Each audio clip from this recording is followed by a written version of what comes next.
For the first time in a long time, I can actually tell you that we're going to be spending the weekend in a truly off-grid fashion. So no concrete, no hookups, nothing. We are out in the middle of literally 20,000 acres, middle of nowhere. Well, we're near Decatur, Texas. So I got my fridge, I got my water, I've got, I got to hook up my diesel heater. But I've got my battery connected, and this battery is running my cooler. I don't have to keep a power station out here or run cables up into there to keep my fridge powered. And with this thing being 320 amp hours, I'm not at all worried. In fact, I'm going to use this battery to run my diesel heater too, but I got to get the cables hooked up to my diesel heater to do that. But I think doing a setup like this is so much easier, and especially with this having Bluetooth, like, I'm not worried about it losing or me running out of juice this weekend.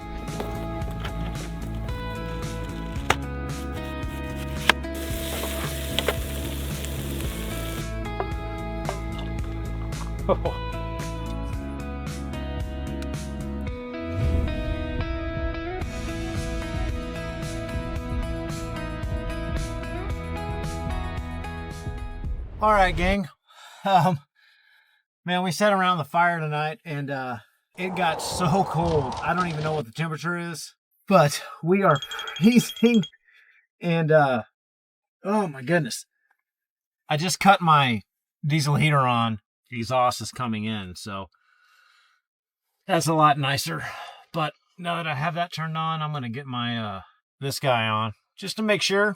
I think we'll be fine, but I'm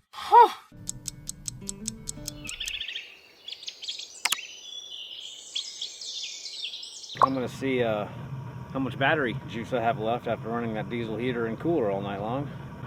Yeah, guys, I think we're gonna be all right. Got 95% left.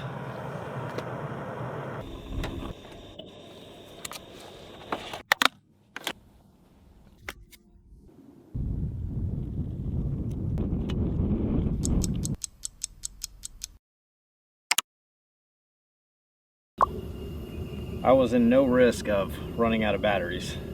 So I got 85% left. So this thing would probably last me probably a good week, which is awesome because it's so small. And again, I don't have to mess with the power station. Well, guys, it was a busy weekend. It was a fun weekend. It was a cold / hot weekend. But it's always fun to get out here, you know, away from the concrete pads and AC hookups and all that good stuff. So anyway, we're ready to go. Truck is on. We'll see you soon. Take care.